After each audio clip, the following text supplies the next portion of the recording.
Welcome to the Wall to Wall podcast, brought to you by Wall Ed Tech, where your host, Jared and Kari Wall's passion for technology and learning come together to bring you up-to-date information on what's going on in and out of the classroom. From the latest apps and best practices to current trends, this podcast is Wall to Wall Ed Tech. Hi, and welcome back to another episode of Wall Ed Tech's Wall to Wall podcast. I'm here with my co-host, Jared Wall. How's everybody doing today? We are so glad to be back. We've been on hiatus for a month or so, but we have some good reasons for that, Miss Wall. Yeah, we've been getting familiar with a new school year and students, our regular procedures, possibly new content for some people. Absolutely new content for me specifically. So as we made our journey back, it's always difficult at a new school with new people and procedures and new content. And as teachers, you know the stress of trying to get all of that done and get it, teach new students how to use the technology as you start integrating that into a paperless classroom. Lots to do, lots to learn. So we have finally settled in and are at a point where we can bring back our wall-to-wall podcast. So what are we talking about today, Ms. Wall? Today for episode 8, we're talking about productive, purposeful, and practical tech tools. And the reason I wanted to make sure that we did this one is that whenever we start all this new stuff, we also have to incorporate the 21st century skills for students and technology tools. And these tech tools need to be convenient and easy to use for the teachers, but for the students as well. And if they aren't, they won't get used. So we've just kind of been going through some different tech tools that we wanted to put in front of our audience to be able to check them out, and if they're using them, then maybe we have some other insight with it, and if they're not, then maybe somebody will check it out. We are going to start with Canva, and I know we've talked about Canva before, but for those of you who haven't tried it out yet, if you have a website or you have a class activity or you have something you want to spruce up on social media, whether it's school-related or personal, please log in, create your free Canva account. That's Canva, Canva, and get started. I know we have used Canva. One of the great pleasures and responsibilities that I've been given in my new position is to work with the school website. And I know I have used Canva exclusively to create website banners and images that help to spruce up the website, and everybody seems to like them. So if you aren't using Canva, there are lots of ways you can use it in your classroom. I have stopped in the middle of class as we read a story. I'm teaching English, and to reiterate a point being made in the story, I've created a meme on the fly with Canva, and the kids get a real kick out of that. So how are you using Canva? I am also using it for memes in my classroom. I have my students make things to kind of go with, we use Google Keep a lot, and rather than just looking at a plain Google Keep note, they can use like the Twitter post. That size works perfect in Keep, and they've used it to create their own little banner, I guess you could say, for their task list for my class, and that has led them to doing other things with it. I have them create memes that are relevant to our class and what we have going on. They get a kick out of that as well. And then the thing I like about Canva the most is that I have been placed with having the responsibility of creating posters for our school, and I am not creative. I don't ever consider myself... She is creative. I don't ever consider myself being creative, but when you make something in Canva, it helps people like me. So when I make something, people just think it's the coolest, best thing ever, and I really can't take much credit for it when all I did was use a template from Canva and change some colors and add a little logo and make the content relevant to what we're doing, what the poster is about. So it makes you look good, if anything. Absolutely. So, and if you want to see an example of some of the stuff being done with Canva, you can check out the West Baton Rouge Parish Schools website at wbrschools.net and go to Port Allen High School. And most of the banners that you see there on the Port Allen High School website, I have made with Canva. Let's move on to a different tool now. One of our school focuses this year, along with data collection, in order to know where students are in the mastery of skills and standards, has been formative assessment. And so formative assessment tools that are easy to use and can be put together quickly are a teacher's best friend, because formative assessments allow us to gauge whether or not our students are getting it before we actually give them a summative assessment and put a grade in the grade book.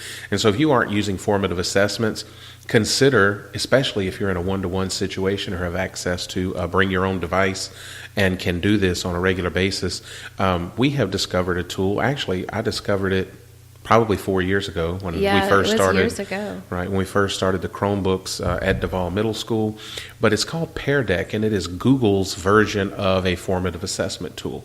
And so Pear Deck is an add-on for Google Docs. I think it works with slides. So when you go in and you create your Google slide presentation, you can add in the Pear Deck add-on and use it with your slides. I'm going to clarify for just a second. The add-on for Pear Deck is used primarily in Google Slides. It may be used in Docs, I'm really not sure, but Google Slides is where we've been using it.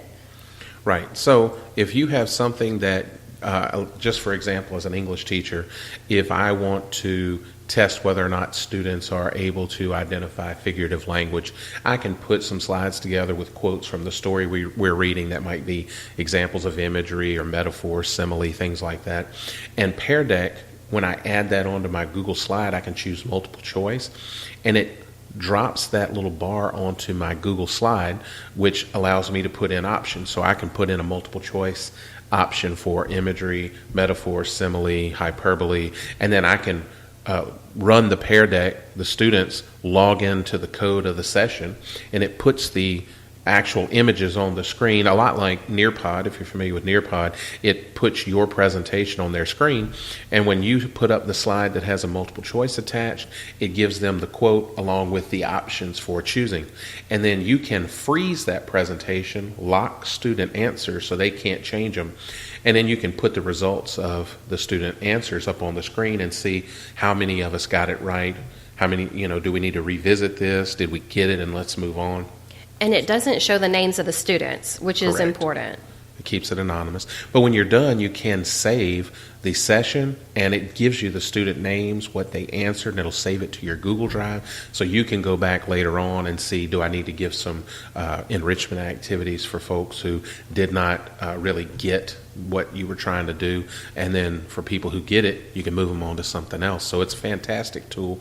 One of the things I really like about it is that they have their own pre-made slides in Pear Deck. So if you're wondering what can I do here, they have bell ringer slides, they have exit ticket slides you can use that allow for not only multiple choice, but you can do drag and drop drawings, you can do constructed response or essay type responses, short answer. One of the things I really liked was they have a critical thinking section. And if you're struggling with those higher order things in Bloom's taxonomy and coming up with a question, they give you templates that align with that higher order of level 4 on Webb's depth of knowledge, so that students have to critically think about what you're doing, and it lets you assess that quickly as well. So it's a great feature. I know Miss Wall's using it in her class as well. Right, and it's teaching completely opposite of English and teaching a skills-based course. I use it a lot of times for students to explain a skill and how they would use it in other content areas or different ways that they would use it. They also, one of my things I like to ask is, suppose a student, your friend was absent today, how would you explain to them to use this skill? What was the purpose or the benefit of using this skill? So it can be used across the curriculum for all different content areas. And I find my students really like Pear Deck, and it's easy because they just log in, they put the code in, and they log in with their Google account, so you know who's logged in, and you know who's participating because it tells you how many responses you've got out of the number of people logged in.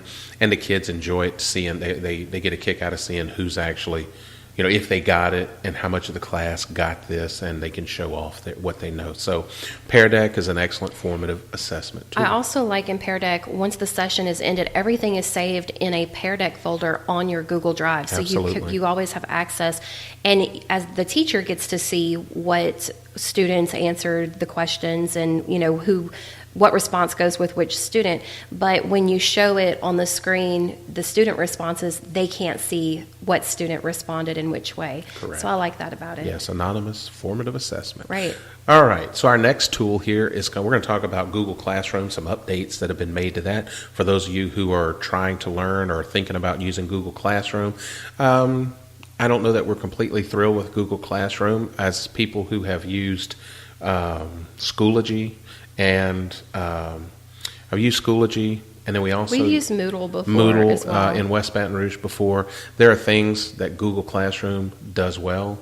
There are things that still need to be fixed for Google Classroom to really be a learning management system you can rely on. So we'll talk about the good things about Google Classroom. Number one, there is a new classwork page feature that makes it easier for you to organize your activity. So instead of just a stream on the home page where announcements and classwork and everything goes, there is now a classwork page, and you can actually go in there and create subjects, or what do they They're call called them? topics. So I can do a Unit 1 topic, and everything that we're doing in Unit 1 can go underneath that topic. I can create a bell ringer topic, and all my bell ringers go there. Unfortunately, what I really want is to be able to hide things once I've graded them and we've moved on. But if you remove it, then you have to delete that activity, which is not something I want to do in the middle of my classes. Well, it deletes that activity, but it deletes all the students that have submitted work to that as well. And there's no archive or anything like that on there. So in one way, it's good. It's hard to organize, but there is a classwork page to keep things separate. There is a reuse post feature, which I like, or reuse assignment. So if I'm teaching an English 1 class in 3 different class periods, so I have 3 different classrooms, which we'll talk about as another issue here in a minute. But if they're on different schedules and they're not all at the same place, I don't have to recreate that activity every time I do it. I can just reuse an activity and assign it to the new class or across multiple classes, and it will pull in all the attachments, even Google Docs that I've attached, and let me reassign it. Another thing I like is that I can assign to groups within my class. So if in one of my classes I have a lot of ESL students, and so I have to modify those activities for ESL, so I'm able to assign them a modified activity, and everyone in class doesn't see that, only the people I choose to make that available to. So there are some good things.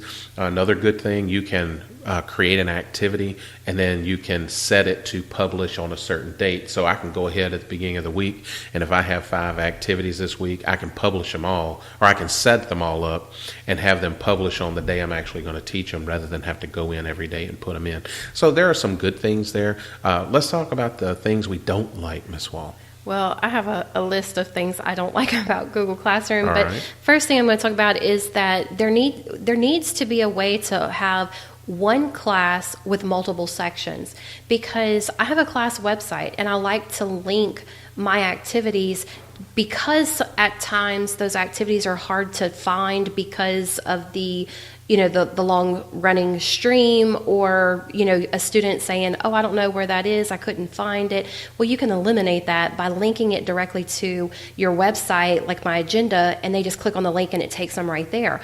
Well, that only works unless you have a separate Google site, like for each classroom, each class, each section of every class. Right. It's just inconvenient. And so I wish there was a way that we could have one class and multiple sections. Another thing is, I teach a business, and one of the things I teach is IBCA, and students are required to earn Microsoft Office Specialist certifications. Well, when I attach a Word document, there's like 10 steps to go through to get it to download, to open, to save, and it's just a whole lot of extra steps that are unnecessary. And so as a teacher of Microsoft, it's very inconvenient to only have Google Classroom to work from. I mean, I get it, but we're not working off of Chromebooks, and there's still a real need for desktop applications and Microsoft and things like that, and Google Classroom just does not accommodate those things. To help redeem Google Classroom a little bit, I will say this in its favor, that grading is a lot easier. There's a teacher dashboard when you open up assignments now, and you can grade, you can make comments within each student's work without actually leaving used to have to go open up the drive, open up each individual activity, leave your notes, go back and score them. All of that happens in the teacher dashboard now. So I can just click to the next student, make my comments, grade it, click to the next student's assignment, all right inside Classroom, which is fantastic. I will also say it's got a great new export your scores to a Google Sheet feature. And so if you don't do this, you may consider it. I keep a Google Sheet of all my grades. And so I put them all in a Google Sheet for each semester, and then I move them over to JCampus or JPAMS, our school grading software. And that way I always have a copy of grades if something ever happens. Well, if I'm using Google Classroom, I can export those grades, and then all I have to do is copy them and paste them into my little Google Sheet. And it's a lot less work for me trying to enter grades when I'm recording them. So that's also a cool new feature. But I'm with you. I thought Schoology with Google integration I would give it a major edge in both the functionality. Absolutely. I still need a place to make quizzes, and Google Classroom, even when they update it to add the ability to put quizzes with Google Forms in there. Google Forms is not a quiz software. It's a far cry from what you can do with something like Schoology and as far as assessment management goes. So there's still some things they need to work on, but they've come a long way from the beginning. They have, and I'm a teacher of Microsoft, but I'm 100% pro Google. I love Google. I love the real time, the sharing, all of those things. But it still has some ways to go, but it's also come from a long ways as well. So our last tool we're going to talk about is Bitmoji, and I will just go ahead and say I am not real familiar with Bitmoji, but Miss Wall is passionate about Bitmoji and using it in her classroom. So I will learn with you as she talks to us about the Bitmoji extension in Google Chrome. Well, as I have said, I am a teacher of Microsoft, and I have my online programs that I use for my students to master the skills and practice the skills and things that they need to be successful on certification exams. However, I definitely like to think of different things. Some of these things I come up with on my own. Some of these after research.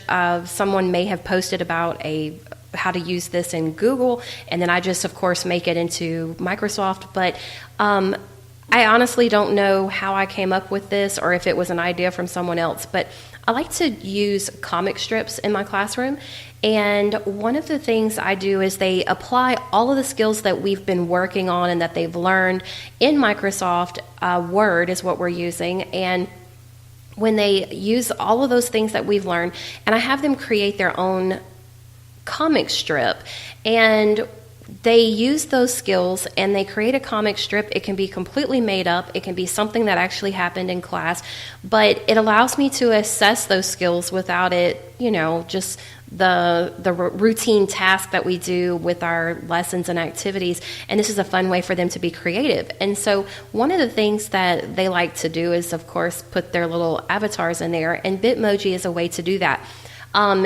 My students, most of them already had a Bitmoji account. If they didn't, I told them about this a couple of days prior so they could go home, create an account. They can log in through their Snapchat. It's an app for phones, and they create their own little avatar that looks like them. Now, in the comic strip, we were adding the extension to Google Chrome, and then all they have to do is right-click, copy the image, and then they're pasting it in their comic strip. And with using Word, it copies it as an image, and so from the image that they have, they're then able to crop, they're able to edit their image, they're change text wrapping, things like that. But a lot of the things had words in it, and they didn't want the words with the Bitmoji, but we were able to crop those out. So that was reinforcing another skill that they had learned. And one of the things that we were able to do is, as a school, is that teachers were able to go into other teachers' classrooms and observe those classrooms. Well, I had a science teacher who came in to observe my classroom the day that my students were working on this. And afterwards, like the next day, she ended up talking to me and she said, I could do this in science with the cells, and they could put their Bitmoji in. Like, she had this wonderful idea that she had come up with for her students to be able to use it in their science class. So this is something that can be used across the curriculum.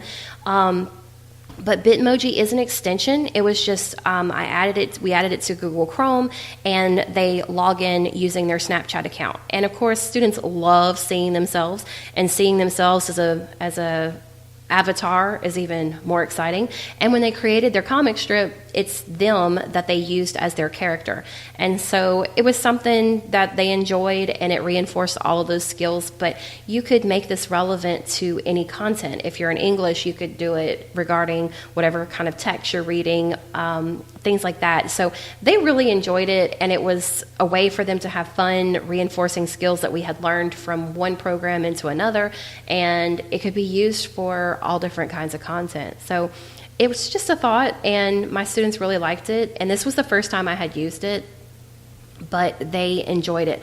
When we created memes in Canva, some of them used their avatar as well, so that was another way that their Bitmoji was able to use for that. So, all right, so now we have some tools to work with. You've got Pear Deck, Canva, Google Classroom with updates, and Bitmoji extension for Google Chrome. And that is going to bring us to the end of this podcast segment. It's been a little weird getting back into the swing after so long, but hopefully we'll get better at this as we move forward.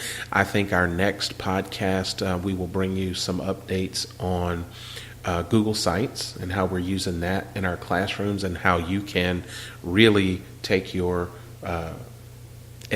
classroom to a different level if you're willing to create a Google site, and some of the things it allows you to do connected easily to your Google Drive and Google Classroom. So adding that Google site as a learning management, part of your learning management system, can be something that we talk about for our next one. We'll be doing our reading and studying on what's going on in ed tech. We hope to bring you something that's helpful for you this school year. And for Wall Ed Tech, this is Jared Wall. And Kari. And we're signing off. See you next time. Thank you for listening to Wall to Wall Podcast. You can get all of our podcasts by subscribing to Wall to Wall Podcast on iTunes. For more resources, visit walledtech.com. You can follow us on Twitter or find us on Facebook. Just search for Wall Ed Tech. If you have questions, comments, or things you want us to talk about, visit Wall Ed Tech and send us an email, tweet, or message us on Facebook. We look forward to hearing from you.